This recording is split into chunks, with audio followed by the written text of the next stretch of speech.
A state of shock is not just what happens to us when something bad happens.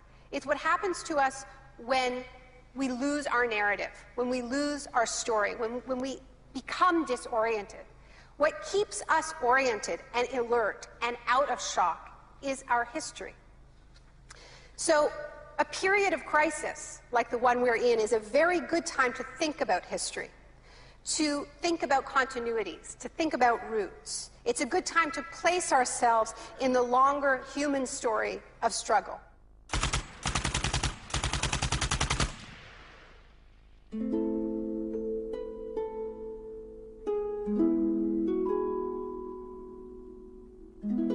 The story begins on June the 1st, 1951, when representatives of Western intelligence agencies secretly met with academics at Montreal's Ritz-Carlton Hotel. This meeting contributed to military-funded research into the effects of sensory deprivation at McGill University. Sensory deprivation really is a way of producing extreme monotony. It causes loss of critical capacity. The thinking is less clear. The subject complains that he can't even daydream. And when you have college students that can't daydream, they're in a bad way. I began to think while we were doing our experiments that it's possible that something that involves physical discomfort or even pain might be more tolerable than simply the deprivation conditions that we studied. Hebb decided to stop work on the research. But I had no idea when I suggested that what a vicious weapon, potentially vicious weapon, this could be. These are the days and hours are the occasions. But experiments at McGill continued under the ambitious head of psychiatry, Dr. Ewan Cameron. What he did was much more than what we had done. We did our work strictly with the understanding that the subject could get up and walk out at any point he wished to, and some of them did. Cameron's patients were not so lucky. The Allen Memorial Institute, where he worked, began to resemble a macabre prison, where Cameron performed bizarre experiments on his psychiatric patients. Cameron wanted to de-pattern or wipe clean his patient's mind, so he could rebuild them from a blank slate. Janine Huard was a young mother of 4, suffering from postnatal depression. I used to shiver when they told me about, you're going to get a shock treatment tomorrow. I used to shiver. I was so scared of it.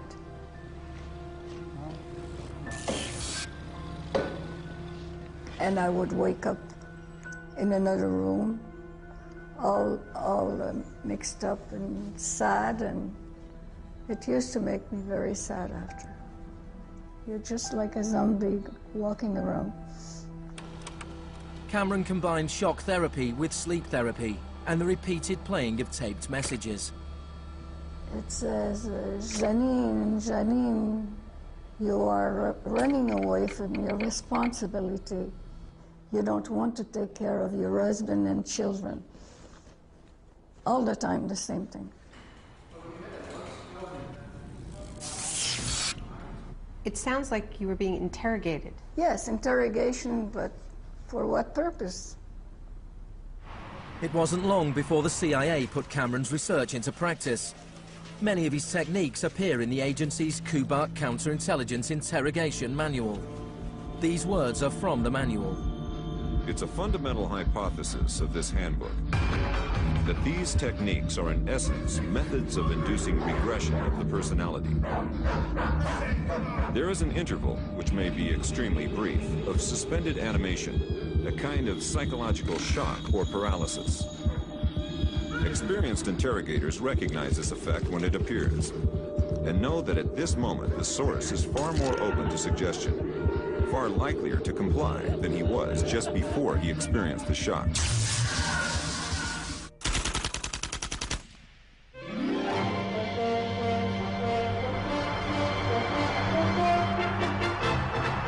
At the same time as Ewan Cameron was conducting his experiments in Montreal, an exponent of another kind of shock was working not so far away. Mίλton Frídmαν was teaching economics at the University of Chicago. He believed economic shock therapy could encourage societies to accept a purer form of deregulated capitalism. In October 2008, in the midst of the biggest financial crisis since 1929, Naomí Klein went to the University of Chicago to talk about Mίλton Frídman. When Mίλton Frídman turned 90, the Bush White House held a birthday party for him. And everyone made speeches, including George Bush. But there was a really good speech that was given by Donald Rumsfeld. My favorite quote in that speech from Rumsfeld is this. He said, "Mίλton is the embodiment of the truth that ideas have consequences." What I want to argue here is that the economic chaos that we're seeing right now on Wall Street and on Main Street and in Washington stems from many factors, of course, but among them are the ideas of Mίλton Frídman. The Wall Street crash of 1929 led to the Depression of the 30s.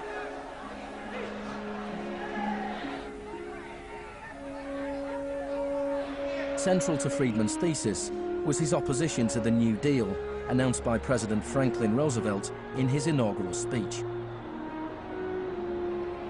Our greatest primary task is to put people to work. This is no unsolvable problem if we face it wisely and courageously. Let me assert my firm belief that the only thing we have to fear is fear itself. Influenced by the economist John Maynard Keynes, Roosevelt started a program of public employment to get people back to work. Today, depression is a fading memory. Millions of men and women have found employment, and with it, confidence and hope. It wasn't that simple. The Depression lasted into World War II. But after the war, the Marshall Plan spread Keynes's model of government regulation and intervention to Europe.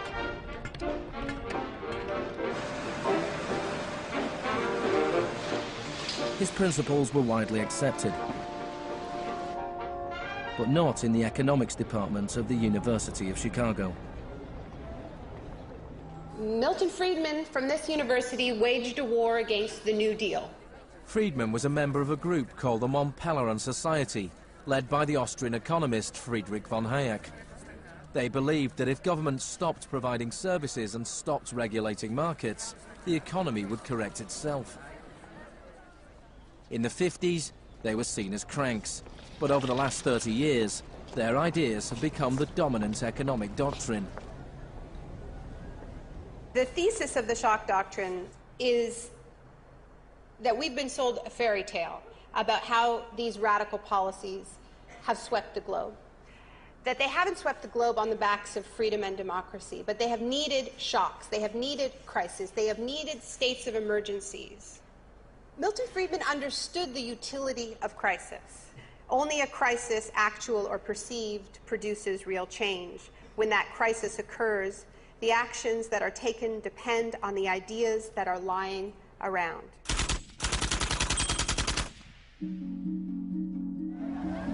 It was in Chile that Frídman's disciples first learned how to exploit a large-scale shock or crisis. Usually the official storytellers of neoliberalism, the official publicists, don't even mention Chile. They start the story with Thatcher and Reagan because it's much more flattering that way. In the 50s and 60s, Chile's progressive developmental policies were a beacon in the region. The government invested in health, education and industry. American corporations were worried their investments would suffer. In response, the US State Department began sponsoring students from Chile and the rest of South America to study free market economics with Mίλton Frídman. The University of Chicago had a joint arrangement with the Catholic University of Chile, under which a great many Chilean students came to the University of Chicago, were trained by us and received PhDs. These students went back and taught in Chile. The Catholic University Economics Department in Santiago became a little Chicago school. Arnold Harberger, the economist in charge of the program, described himself as a seriously dedicated missionary.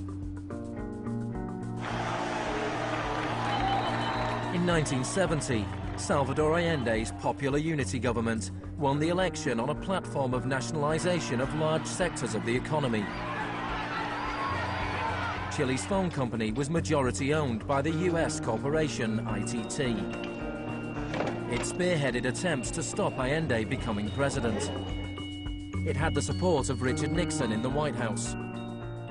I was not there, but I can tell you what we now know to be a fact. He ordered the CIA to prevent Allende from assuming the presidency. And indeed, they tried to get me to lean on the Chilean military right after Allende was elected. Despite the efforts of the CIA, Allende was sworn in as president.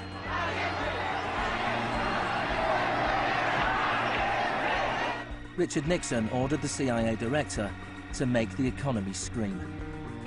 Señor Nixon es presidente de Estados Unidos y yo soy presidente de Chile.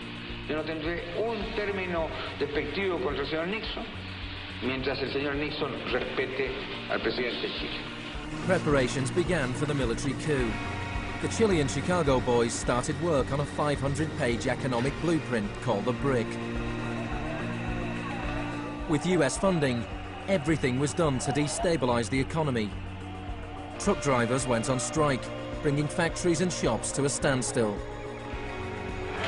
There was a failed coup attempt on June the 29th, 1973. And then on September the 11th, with General Pinochet leading the army, the assault began on the presidential palace.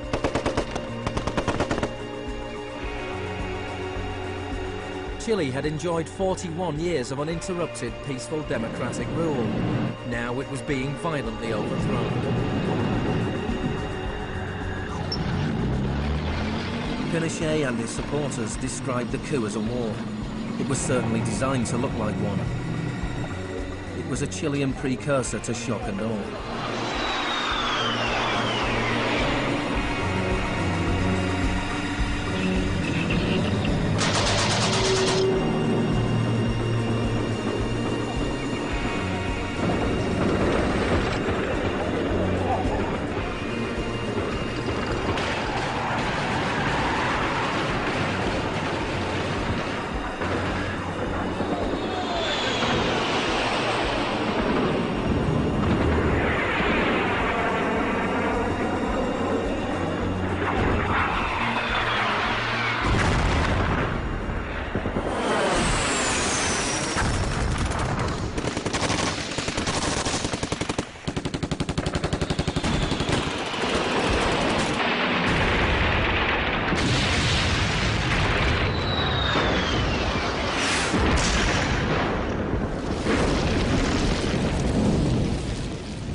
Fuerzas Armadas y de Orden, solo bajo la inspiración patriótica de sacar al país del caos que en forma aguda lo estaba precipitando el gobierno marxista de Salvador Allende. The Chicago boys delivered their economic blueprint, the BRIC, to Pinochet.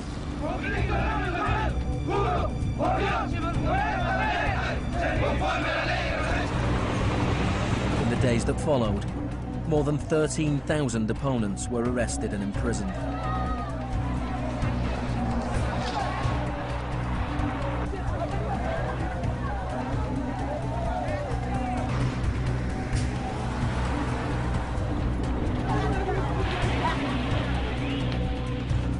Thousands of prisoners were held in the National Stadium. Many were tortured. Chile became notorious around the world. ¿Cuántas personas?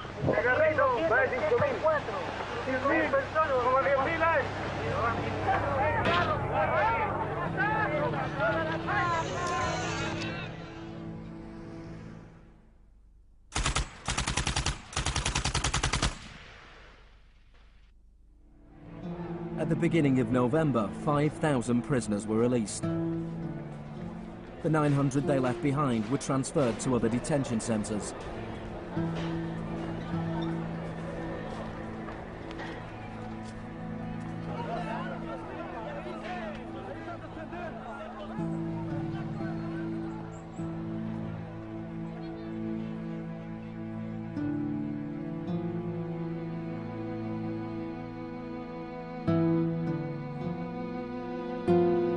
Less than a month later, FIFA allowed Chile to play a World Cup qualifier in the very same stadium. Their opponents, the Soviet Union, refused to play there, so Chile were allowed to score into an open goal and went through to the 1974 World Cup finals.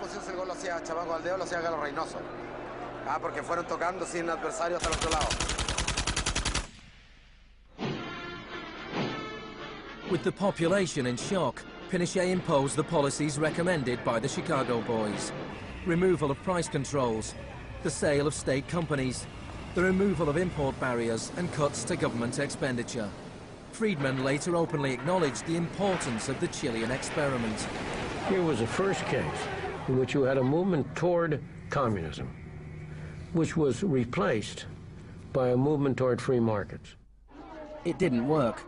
A year later, inflation was 375% per year, the highest in the world. So in March 1975, Arnold Harberger and Mίλton Frídman flew into Santiago. He used a phrase that had never before been used in a real-world economic crisis. He called for shock treatment. He said that he was like a doctor that was going to help a country that was suffering an epidemic, and he was simply prescribing the medicine. Frídman wrote that General Pinochet was sympathetically attracted to the idea of a shock treatment, but was clearly distressed at the temporary unemployment it might cause.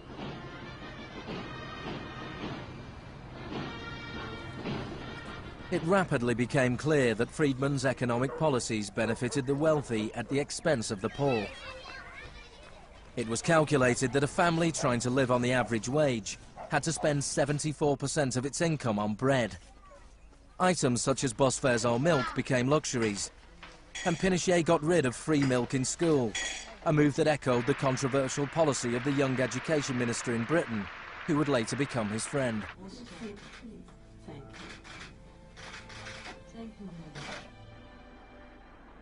In order to enforce these economic policies, there had to be an enemy to fear. Tampoco creo yo que se haya triunfado totalmente sobre el marxismo. El marxismo es como un fantasma. Cuesta mucho tomarlo. Mejor dicho, no se puede tomar.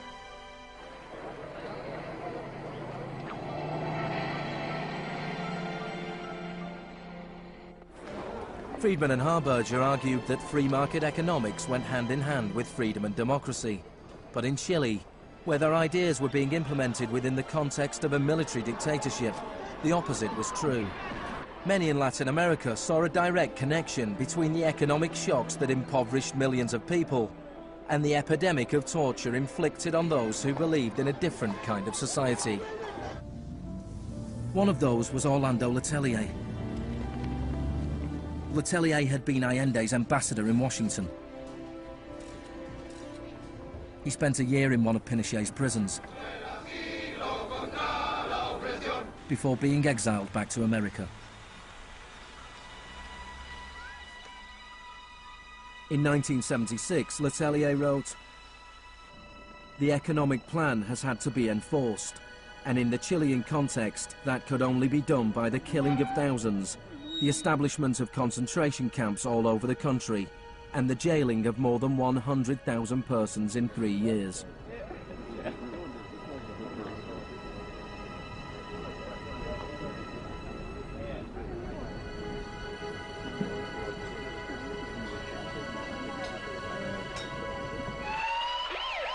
Less than a month later, Letelier was killed by a car bomb. Good evening. A powerful bomb today tore through a car as it was driving along Washington's usually quiet Embassy Row. The Chilean was Orlando Letelier, who also had been foreign minister during the last months of the late Salvador Allende's Marxist regime. Richard Roth reports. Michael Townley, a member of Pinochet's secret police, was behind the bombing. He'd entered the US on a false passport with the knowledge of the CIA. Michael, buenas noches. Buenas noches, Pablo. La opinión del Poder Judicial chileno, ¿hay confianza en él? Mire, yo confío plenamente en la justicia chilena como patriota y luchador antimarxista y juntista por sobre todas las cosas. Despite his confidence, Townley was extradited to the US and convicted of Letellier's murder. Pinochet ruled Chile as a military dictator for 17 years, but in a frank interview, Harberger remained in denial. You cannot have a repressive government for long within a genuinely free economic system. In the same year as Orlando Letellier's murder, Mίλton Frídman was awarded the Nobel Prize for Economics. You people have such a distorted idea of what went on. Let me tell you some facts. Number one, I was offered 2 honorary degrees by universities in Chile before I went down. I refused to take them because those universities were being supported in part by public funds, and I did not want to appear in any way to provide any support to the political system in Chile. I'm not a representative of Chile. I'm not an advisor to Chile. I have no commitments to the government of Chile.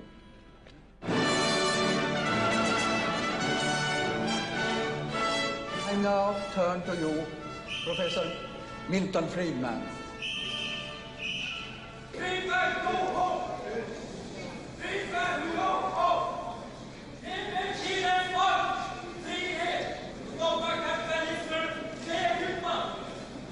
I am very sorry for this incident. It could have been worse.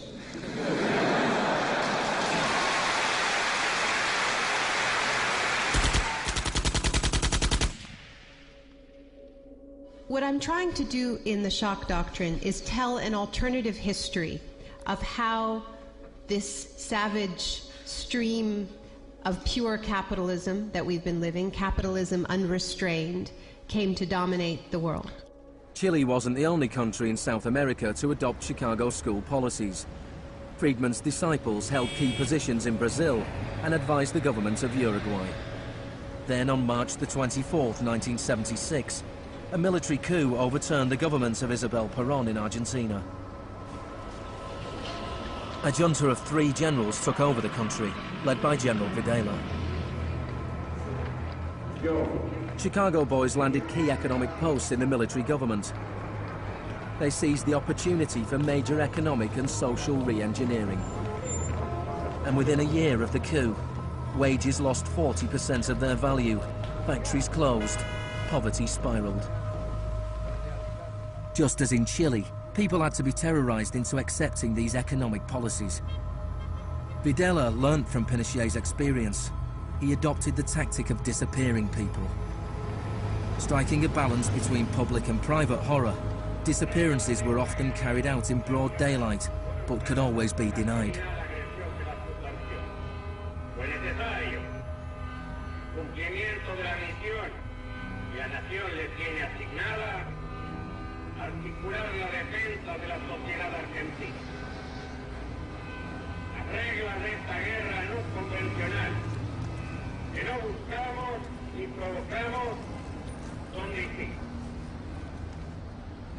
Many of the techniques used by the Chilean and Argentinian military had been learnt in the US-run School of the Americas. Torture techniques taught, from rape to derobing to torture with pointed objects, breaking of extremities, poking eyes out, branding. In Latin America, there are various regimes which at the moment are abusing human rights. Political murder, torture, deportations, imprisonment without trial, using the techniques they may have learned in this establishment. You may be right. If you can say that the skills which we've taught here have been applied, I can't deny that. The use of torture of a known enemy soldier to gain some kind of military advantage, I think, is justifiable and smart. To go beyond that, to use torture techniques merely to intimidate people, is completely wrong, unethical and immoral. But in Argentina and Chile, these techniques were not used just on soldiers or terrorists. They were used on students and union members. They were used on anyone who opposed the free market economic policies of the regime.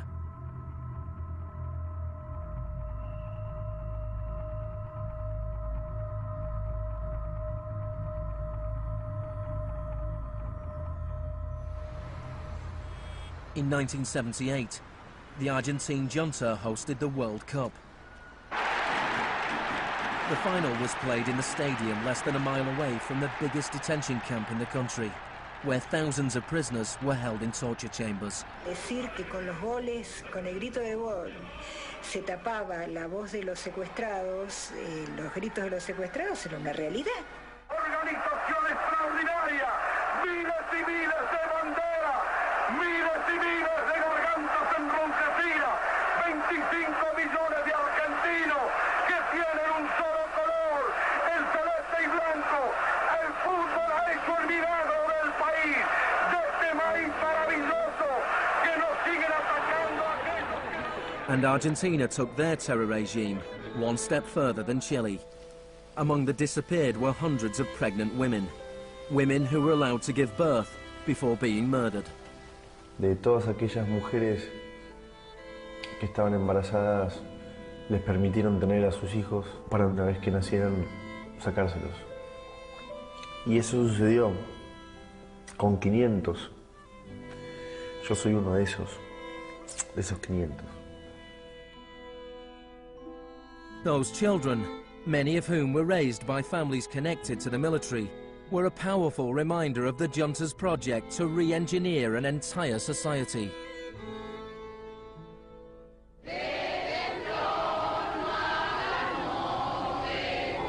While the junta was still in power, a group of mothers and grandmothers of the disappeared started to protest in the Plaza de Mayo.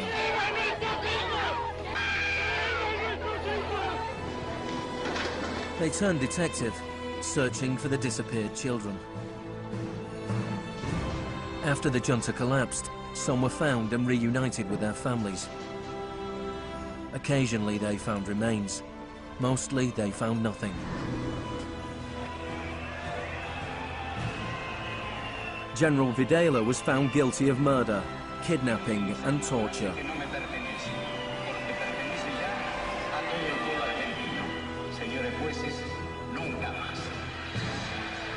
He was sentenced to life in prison.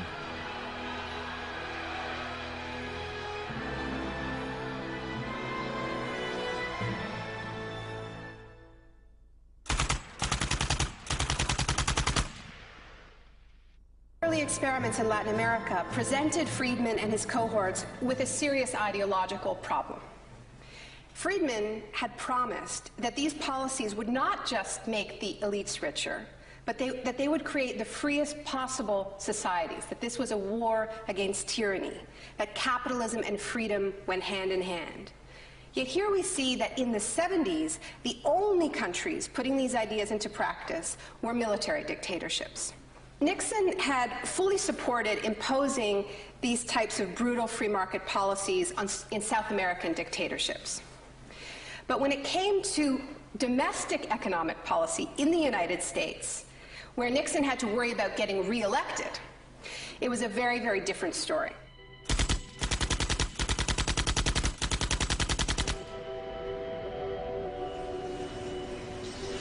Frídman enjoyed a friendly relationship with Nixon. Several of his Chicago school colleagues and disciples were recruited to work for the government. Donald Rumsfeld was one of them. So help me God. Congratulations. But in 1971, with the economy in a slump, Nixon turned his back on Frídman's ideas and imposed a wage and price control policy. He put Rumsfeld in charge. Which is essentially a problem of supply and demand. I have for long been opposed to the wage and price control. I believe it involves government intervention with the freedom of individuals. I think it's intolerable. The Keynesian policy was a success, and Nixon won a second term with a landslide majority. It was a blow for Frídman. Then in 1979, Margaret Thatcher was elected Prime Minister of Britain. Her intellectual guru was Milton Friedman's old mentor, Friedrich von Hayek. And just over a year later, Ronald Reagan was elected President of the United States.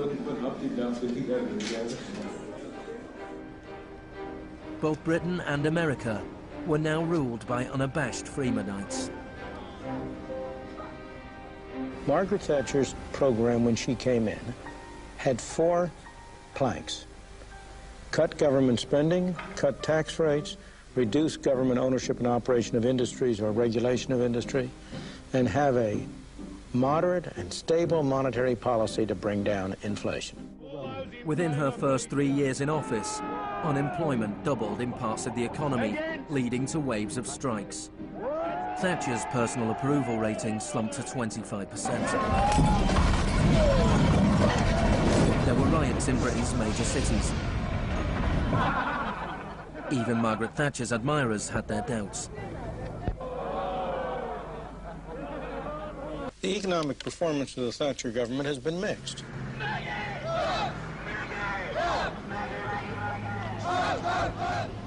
To those waiting with bated breath for that favorite media catchphrase, the U-turn, I have only one thing to say. U-turn if you want to. The ladies not for turning. Friedrich von Hayek urged Thatcher to copy Pinochet's economic shock therapy policies. Thatcher replied, "In Britain, with our democratic institutions and with the need for a high degree of consent, some of the measures adopted in Chile are quite unacceptable." Thatcher's profound unpopularity seemed to be proving once again that free market fundamentalism was simply too unpopular, too directly harmful to too many people to survive in a democratic state where governing requires getting the consent of the governed, unlike a military dictatorship. What pulled Thatcher back from the abyss and ultimately saved the project was a crisis. Indeed, it was the ultimate crisis. It was a war. We are here because for the first time for many years, British sovereign territory has been invaded by a foreign power.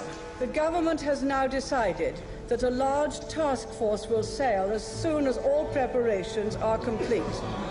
HMS Invincible will be in the lead. Most people in Britain had never even heard of the Falklands. But when Argentina invaded the small group of islands thousands of miles away in the South Atlantic, Thatcher seized her opportunity to prove her credentials as the Iron Lady. Gentlemen, I've just heard that the white flag is flying over Stanley. The war was over in less than 3 months. As the troops returned to Britain, a wave of patriotic celebrations swept the country. Thatcher won the 1983 elections with a massive majority. She could now push through a form of the economic shock therapy witnessed in Chile.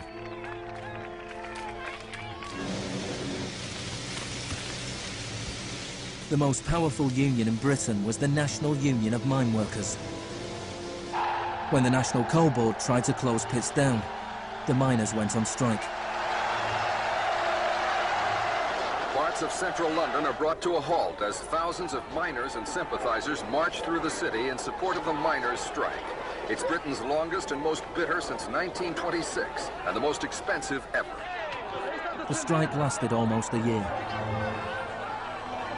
Thatcher used every means at her disposal to destroy the union.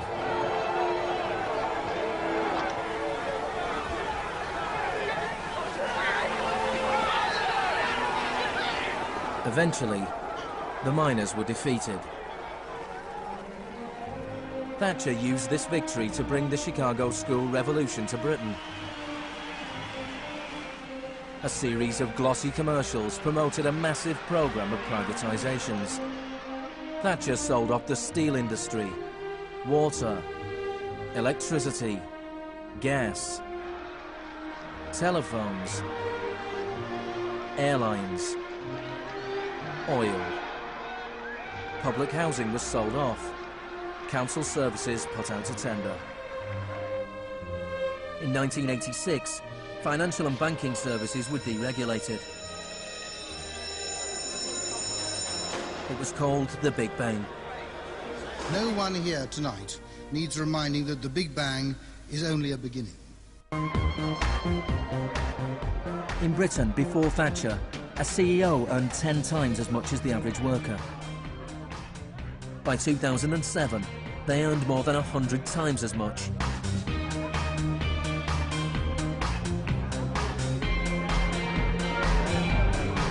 In the US, before Reagan, CEOs earned 43 times as much as the average worker. By 2005, they earned more than 400 times as much. Frídman openly acknowledged the importance of Thatcher and Reagan in the spreading of Chicago school policies around the world. The coincidence of Thatcher and Reagan having been in office at the same time was enormously important for the public acceptance worldwide of a different approach to economic and monetary policy.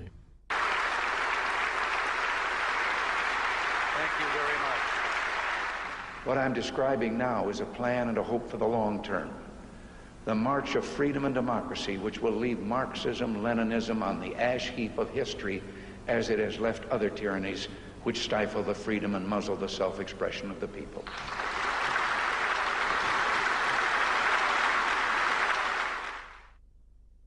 Now, we all know the fairy tale about the fall of communism, that the West under Reagan and Thatcher looked so prosperous to the people of the former communist bloc that they themselves demanded radical free market policies. Now, this really is a fairy tale. It is true that people who had been living under authoritarian communism genuinely wanted democracy, and it's also true that people wanted to be able to go out and buy blue jeans and have Big Macs. That is true. But that does not mean that they wanted the kind of Wild West capitalism of oligarchs gone mad and no social protections that so many Eastern Bloc countries actually ended up with and suffer under to this day.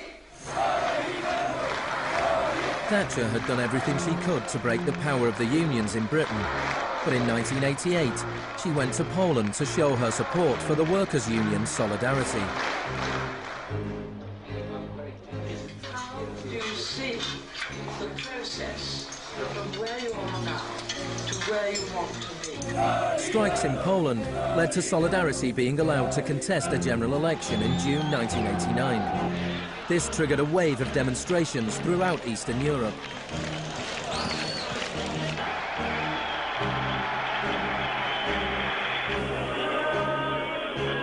In the past, the Soviet Union had used military force to crush democratic movements. But the Soviet Union had a new type of leader, Mikhail Gorbachev, who was committed to glasnost and perestroika. He talked about a third way, a gradual transition to Scandinavian-style social democracy, something between free market capitalism and communism. Gorbachev charmed the public and politicians of the West. He's a bold, a determined and courageous leader. Gorbachev stood and watched as one by one the old communist regimes collapsed.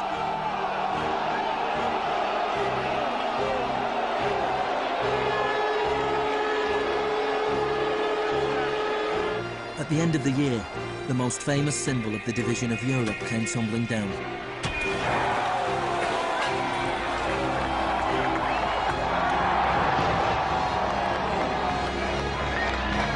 For Frídman and the Chicago boys, a whole new world opened up. In the Soviet Union, Gorbachev was hoping to gradually reform the Russian economy. In 1991, Gorbachev was invited to the G7 summit in London. He was hoping for financial support for his gradual economic reforms. Instead, he was told that unless he embraced radical shock therapy, there would be no aid at all. Thank you, Mr. President. That's not a little close. The next month, there was a coup attempt against him. A group of Communist Party hardliners placed Gorbachev under house arrest in his holiday home in the Crimea. Tanks surrounded the White House, the Russian parliament.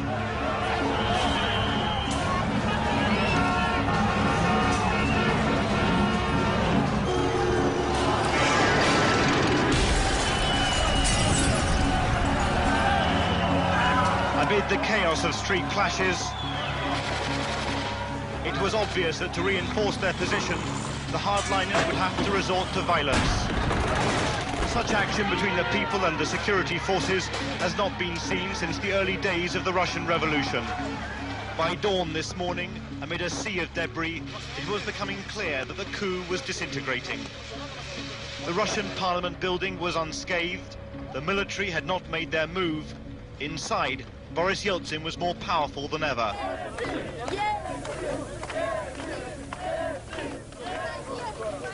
This was Yeltsin's finest hour.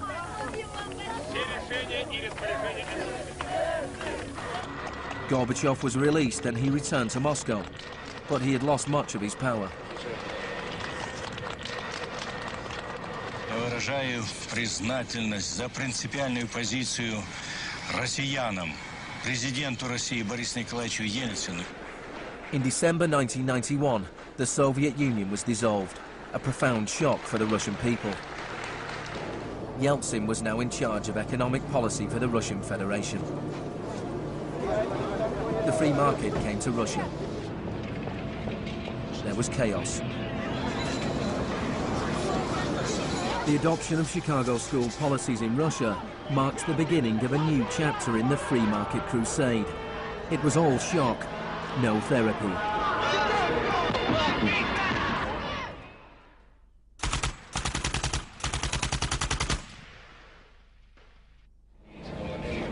Despite the public efforts to promote popular capitalism, the reality was a small handful of businessmen made vast fortunes. State industries were sold off at bargain basement prices. The Russian press dubbed Yeltsin's advisors the Chicago Boys.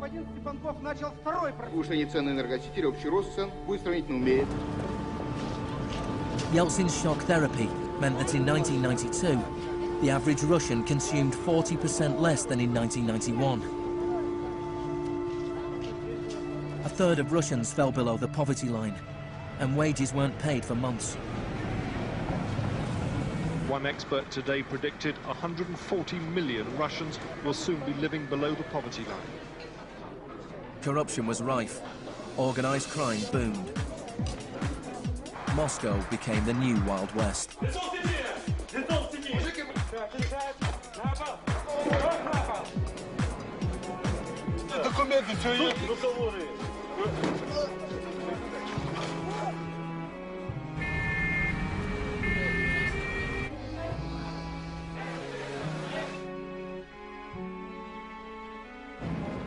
The majority of Russians opposed the Chicago Boys' radical vision for their country. In March 1993, Parliament made a crucial decision. It voted to repeal the special powers it had given to Yeltsin. Yeltsin declared a state of emergency.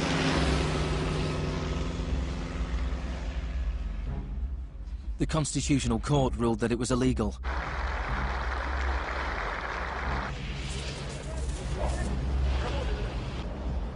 On September 21st, Yeltsin took the Pinochet option and dissolved Parliament.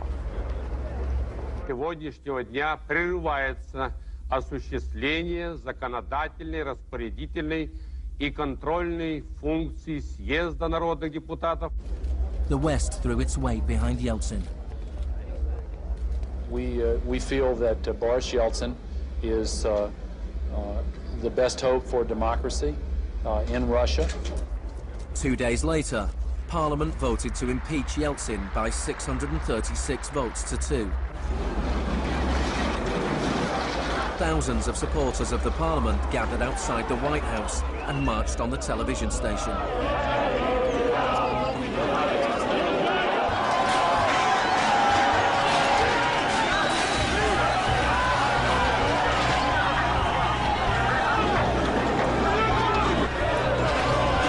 It looked like the supporters of Parliament were winning. Yeltsin flew back to Moscow from his holiday home. That night, 100 demonstrators were killed as the Yeltsin authorities fought back.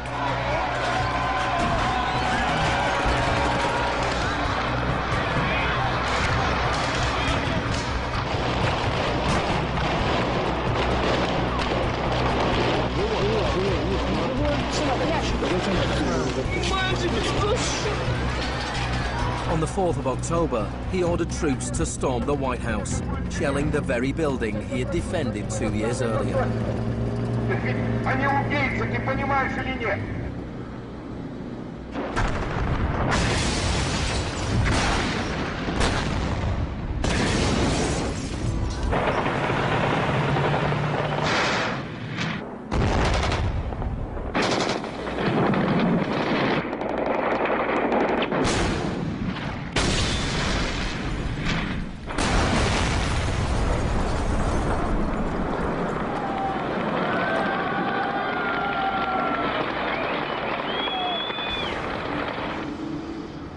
Christopher, the US Secretary of State, said, "The United States does not easily support the suspension of parliaments, but these are extraordinary times."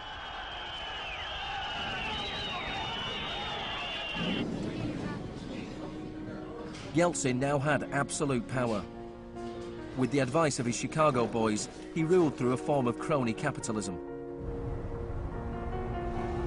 Even more state industries were sold off, creating a new class of billionaire businessmen with huge political influence, the oligarchs.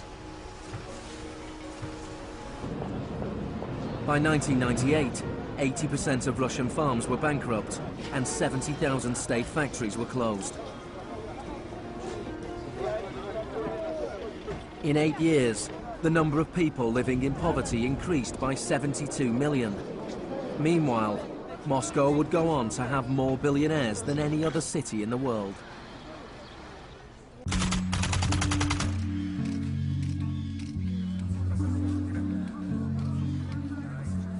Good afternoon. Thank you for coming. Today it is my honor to announce that I'm submitting the name of Donald Rumsfeld to be Secretary of Defense. I look forward to serving our country again. Rumsfeld had been Secretary of Defense before under Gerald Ford. Then, the enemy we were supposed to fear was the Soviet Union. I'm not saying with certainty that the Russians are coming. I'm saying the trends are here. I'm not saying the Russians are 10 feet tall. I'm saying they used to be 5'3". They're now 5'9½", and they're growing. Now there was a new enemy closer to home. On September the 10th, 2001, Rumsfeld made a speech laying out his plans to privatize much of the US military. Mίλton Frídmαν would have been proud. He said, "The topic today is an adversary that poses a threat. A serious threat to the security of the United States of America. This adversary is one of the world's last bastions of central planning. It governs by dictating 5-year plans. Perhaps this adversary sounds like the former Soviet Union, but that enemy is gone. This adversary is closer to home. It's the Pentagon bureaucracy. Today, we declare war on bureaucracy." The next day, American Airlines Flight 77 crashed into the Pentagon, killing 184 people.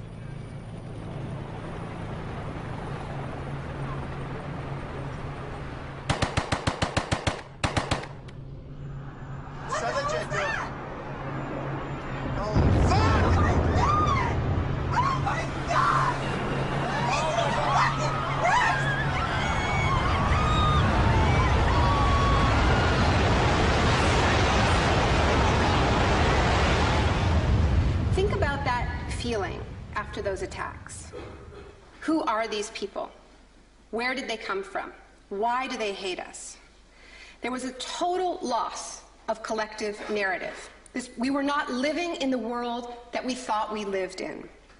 And we kept hearing from our political leaders that everything we thought we understood before the attacks no longer applied. There was a new phrase, pre-9/11 thinking. And what happened in that moment is that suddenly news stories sort of magically appeared. That we were in a clash of civilizations. That's the world that we suddenly lived in. That there was an axis of evil, and that we were fighting a war against terror. This abstract, unwinnable war has had huge economic consequences. Before 2001, Homeland Security barely registered as an industry. Today, it is bigger than Hollywood and the music industry combined. Between September the 11th, 2001 and 2006, the Department of Homeland Security handed out $130 billion to private contractors. This is the disaster capitalism complex. a new economy built on fear. This will be a monumental struggle of good versus evil. The best defense against terror is a global offensive against terror, wherever it might be found. The first phase of this war was the bombing of Afghanistan.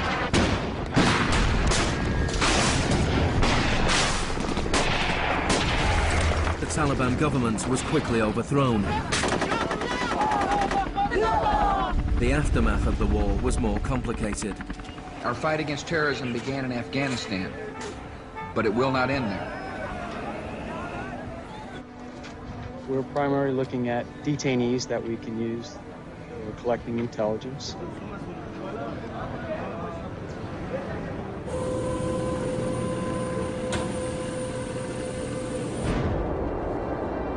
Guantanamo was the first time that the techniques of the Kubark Manual were explicitly and publicly being used by American forces, officially sanctioned in the White House and openly broadcast on television around the world. Isolation, both physical and psychological, must be maintained from the moment of apprehension. The capacity for resistance is diminished by disorientation. Prisoners should maintain silence at all times. They should never be allowed to speak to each other. 3 of the prisoners were Asif Iqbal, Ruhal Ahmed and Shafiq Rasool from Tipton in England. They spent more than 2 years in Guantanamo before being released without charge. Mentally, yeah, you couldn't speak to nobody, you couldn't do nothing, you couldn't stand up. And just sitting there, you'd be in your thoughts all the time thinking, what the hell's going on, where the hell am I? And we're going to be staying here for the rest of our lives, and we're going to be going back home. Will we ever see our family again?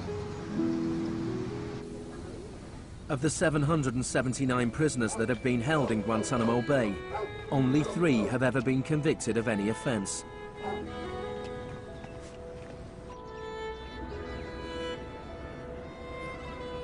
Well, the only thing I know for certain is that these are bad people. It was a message to the whole world, and the message was clear. It was, this is what happens to you if you get in our way. The war on terror is not about one man, and it is not about one country. There were many justifications given for the invasion of Iraq. But if the US had really wanted to attack a country where the leaders of Al-Qaeda were thought to be hiding, which had nuclear weapons and was selling nuclear technology to other countries, then Pakistan would have been the obvious choice. It had close connections to the Taliban and was being run by a military dictator.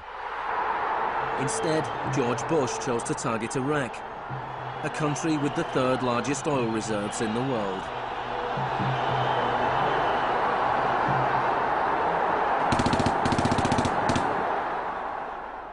Now, about the Defense Department's war plan. It is not like that for the Gulf War. It's more along the lines of the Panama invasion of 1989.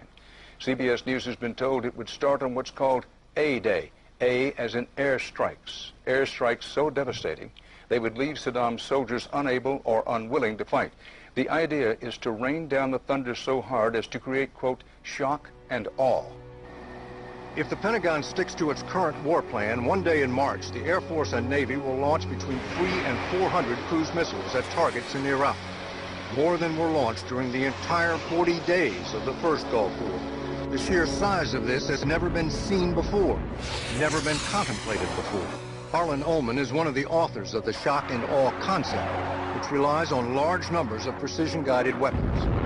So that you have this simultaneous effect, rather like the nuclear weapons at Hiroshima, not taking days or weeks, but in minutes.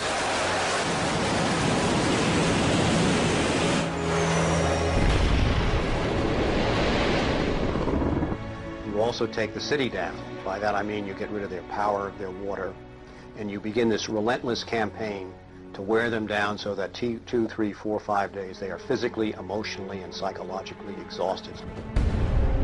Last night, a square mile in central Baghdad seemed like hell on earth. During the first wave of the bombing, the citizens of Baghdad suffered a version of the sensory deprivation described in the Kubart manual. In the chaos that followed the overthrow of Saddam Hussein, the US did little to stop the looting. Some US officials even thought it gave them a head start on dismantling the Iraqi state. John Agresto, Director of Higher Education Reconstruction, said he saw the looting of schools as the opportunity for a clean start. In fact, before sanctions, Iraq had the best education system in the region. 89% of Iraqis were literate. By contrast, in New Mexico, John Agresto's home state, 46% of the population were functionally illiterate.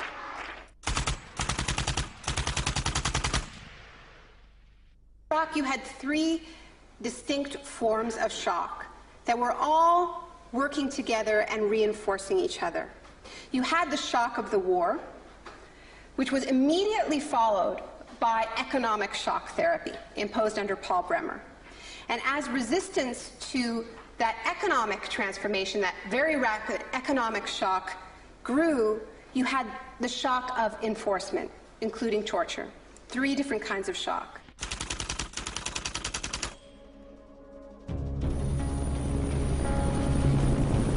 In May 2003, Paul Bremer was appointed US envoy to Iraq. 2 weeks after he arrived, he declared the country open for business. We considered that the coalition had very broad authorities to determine the direction of the Iraqi economy. Bremer knew little of Iraq, but he knew about disaster capitalism. He had launched crisis consulting practice at the start of the Homeland Security boom. Today is a very important day in Baghdad. Bremer spent the first 4 months passing classic Chicago school laws. Rumsfeld described Iraq as having some of the most enlightened and inviting tax and investment laws in the free world. One of the first acts of Bremer was to fire 500,000 state workers. This was partly an act of debartification, but slashing governments was also vintage Friedman. Money was promised for reconstruction. Our investment in the future of Afghanistan and Iraq is the greatest commitment of its kind since the Marshall Plan. But in fact, it was just the opposite. Whereas the Marshall Plan was intended to boost European industries, US aid money in Iraq was spent on US corporations. If work came to Iraqis, it came at the bottom of a series of subcontractors. Creative associates received contracts worth $100 million to draft the curriculum and print new textbooks for the education system. Management and technology consultant Bearing Point was awarded contracts worth $240 million to build a market-driven system in Iraq. North Carolina-based RTI received contracts worth $466 million to advise on bringing democracy to Iraq. And Halliburton was awarded $20 billion in cost-plus Iraqi contracts. Parsons was handed $186 million to build 142 health clinics. Only 6 were ever completed. And basic electricity and water supplies hardly improved, despite billions being spent in the first 4 years. We're going to succeed here, and when we succeed here, we will have done something important, not just for 25 million Iraqis. We will have done something that serves Western interests in this whole region. Even the new Iraqi currency was printed abroad. Let me show you an example of these notes. The US even paid private contractors to monitor the work of the private contractors who won contracts.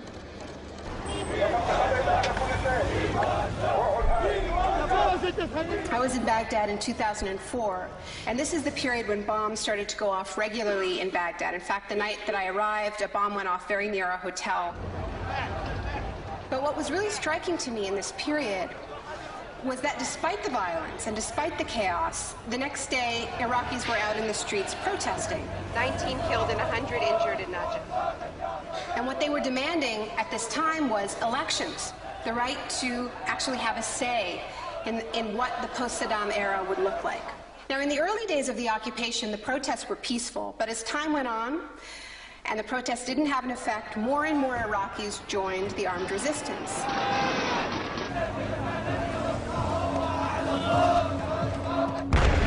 The violence spun out of control.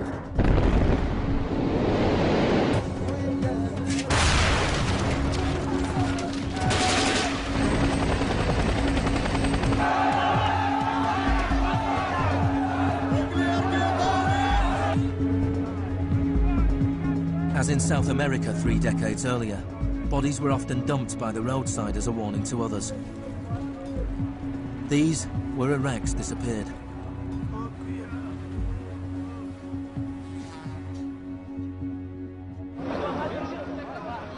Extremely aggressive measures were needed to suppress the opposition.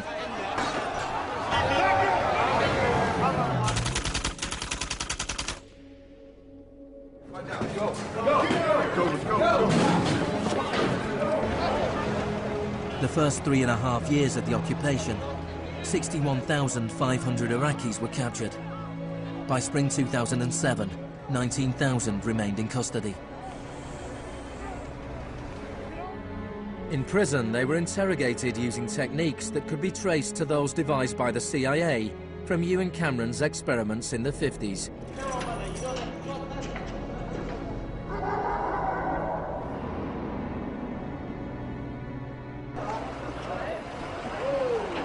According to the Red Cross, US military officials admitted that between 70 and 90% of arrests in Iraq were mistakes.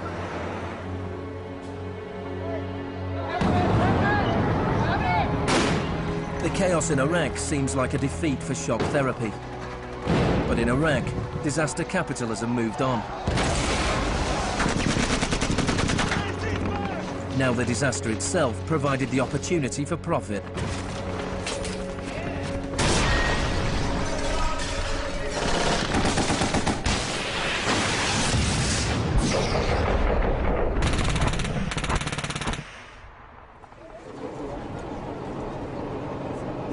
US military spending has almost doubled since 2001, nearing $700 billion per year. As long ago as 1961, President Eisenhower, not a noted liberal, warned of the danger of a too powerful military. Now, this conjunction of an immense military establishment and a large arms industry is new in the American experience. We must guard against the acquisition of unwarranted influence, whether sought or unsought, by the military-industrial complex. We must never let the weight of this combination endanger our liberties or democratic processes. The war in Iraq is the most privatized war in modern history. The Green Zone in Baghdad is an extreme version of what is happening around the world. A privatized, secure world protected from the chaos outside.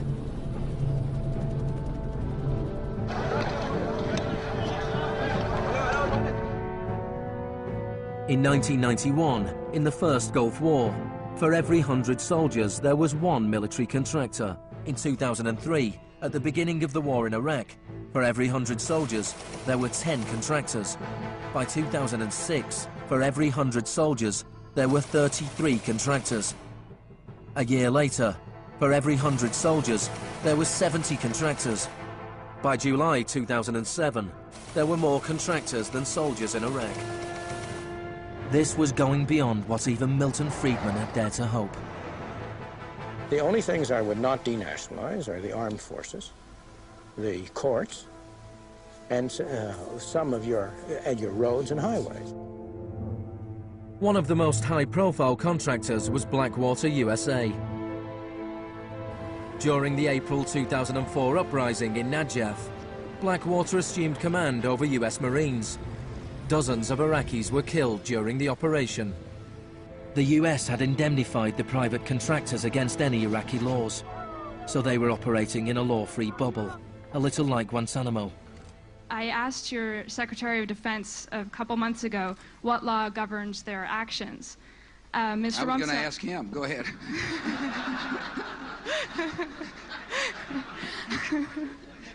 Help. Well, I was hoping...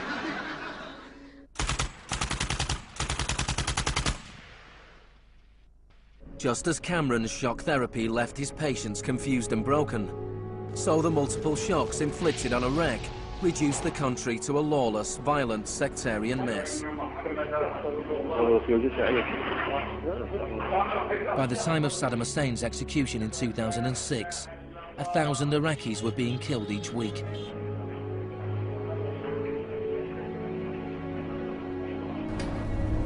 By April 2007, the United Nations High Commission for Refugees estimated 4 million people had had to leave their homes.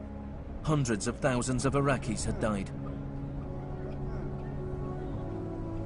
I think the historians will write very clearly that we did a great and noble thing here.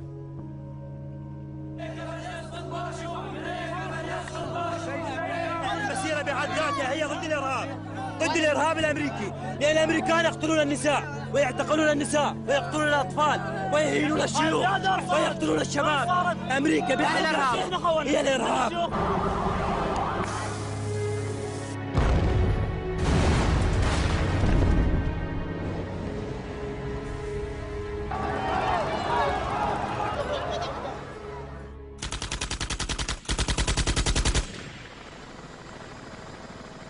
When Hurricane Katrina hit New Orleans in August 2005, the world was shocked to witness a sort of disaster apartheid. The economically secure drove out of town, while tens of thousands of the vulnerable were stranded with little or no help from the state. I went to New Orleans while the city was still underwater, and what I saw was that what I had witnessed in Iraq was repeating, not in the aftermath of a war, but in the aftermath of a tremendous natural disaster. Mίλtον Frídman died in 2006. His very last piece of public policy recommendation was an op-ed he wrote for the Wall Street Journal 3 months after Katrina. He said, most New Orleans schools are in ruins, as are the homes of children who have attended them. The children are now scattered all over the country. This is a tragedy. It is also an opportunity to radically reform the education system. He was advocating the wholesale privatization of the school system in this city. It was his sort of swan song.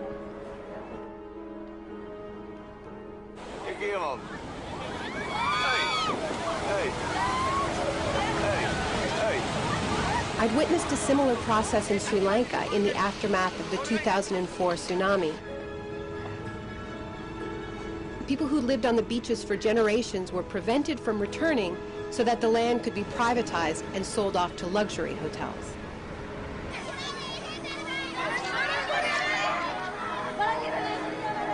And this is exactly what I mean by the shock doctrine, the systematic raiding of the public sphere in the aftermath of a disaster, when people are too focused on the emergency, on their daily concerns, to protect their interests.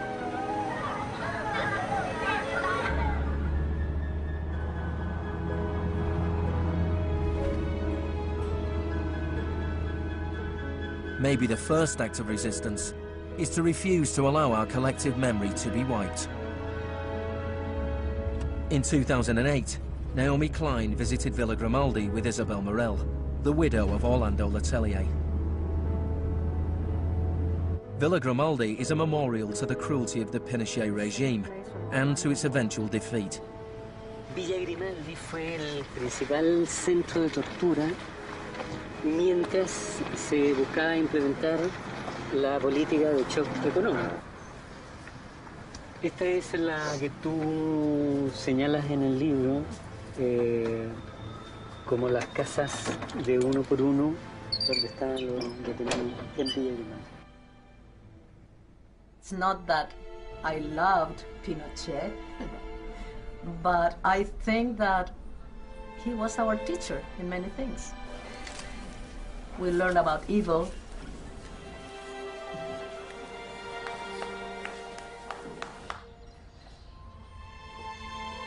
In 1998, Pinochet was arrested while he was in London. His old ally, Margaret Thatcher, stood by his side. I know how much we owe to you.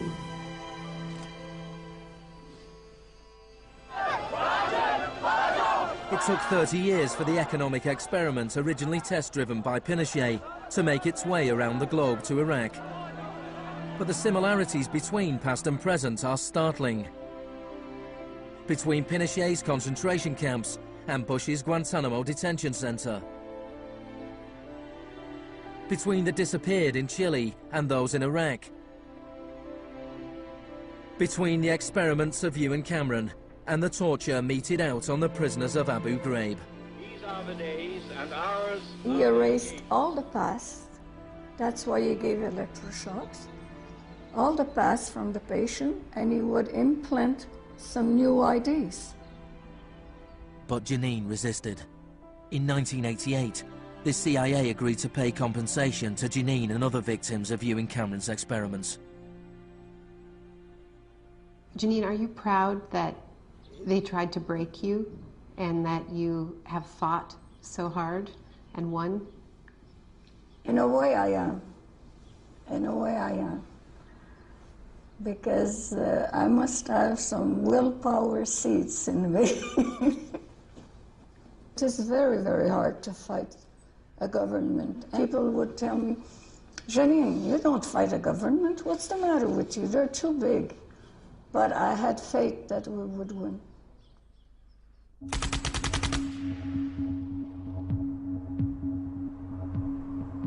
It is in the nature of unregulated markets to be volatile. Bubbles are allowed to inflate, and then, inevitably, they burst. Since the deregulation of the Big Bang in the 80s, there have been a number of market shocks. In 1987, there was Black Monday. Markets fell spectacularly. It was the largest one-day percentage decline in stock market history. In 1992, there was Black Wednesday, when currency speculators made fortunes betting against the pound. In 1997, there was the Asian contagion. In 1 year, $600 billion disappeared from the stock markets of Asia.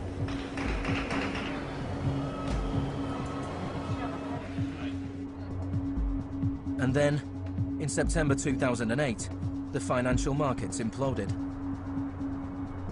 The market is not functioning properly. There has been a widespread loss of confidence.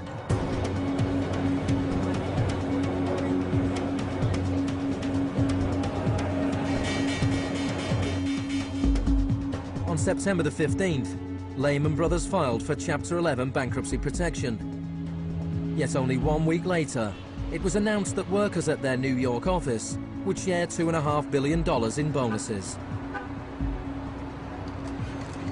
It is estimated that Wall Street firms paid $18.4 billion in bonuses last year, the year of the crash.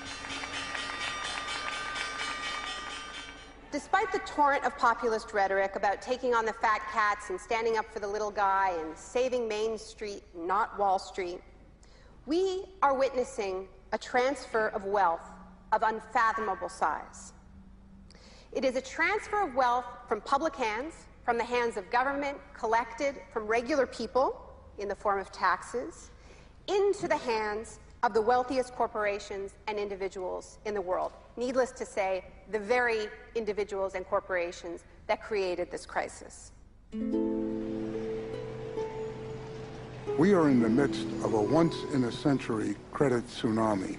I found a flaw. I don't know how significant or permanent it is, but I've been very distressed by that fact. In the United States, it was the financial crisis that secured Obama's victory. Americans wanted to change course. Hello, Chicago!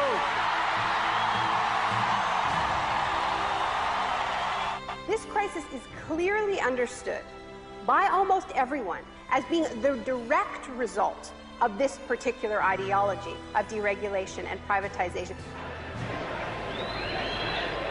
The scale of the crisis offers the hope of change. The shock doctrine as a strategy relies on us not knowing about it for it to work.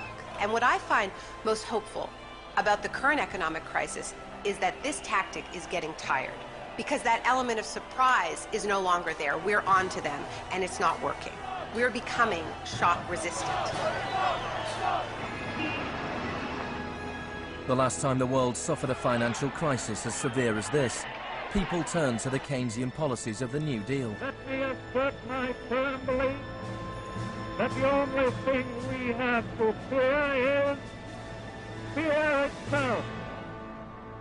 More than 1 million people came to Washington to hear Obama's inauguration speech. Many journalists made comparisons with FDR. Now, there's been a lot of talk recently about comparing Obama to Franklin Delano Roosevelt. So I want to talk a little bit about FDR, because there's a great FDR story, and it could be an apocryphal one, about when he would be visited by some progressive organization or a union, and they would be proposing some new progressive policy that they wanted to be part of the New Deal. And he would hear them out, and he would listen to them, and then at the end he would say, "Now go out there and make me do it." And they did. In 1937, which was a pivotal year for the New Deal, do you know how many strikes there were in this country? 4,740 strikes, lasting an average of 20 days. Do you know how many strikes there were in 2007? 21. Now, the other reason to remember this history of struggle is that it tells us something very important, something that we need to remember at this moment when so much is at stake. It teaches us that if we want responses to this economic crisis that leave us with a world that is healthier, that is more just, that is more peaceful, we are going to have to go out there and make them do it. Thank you.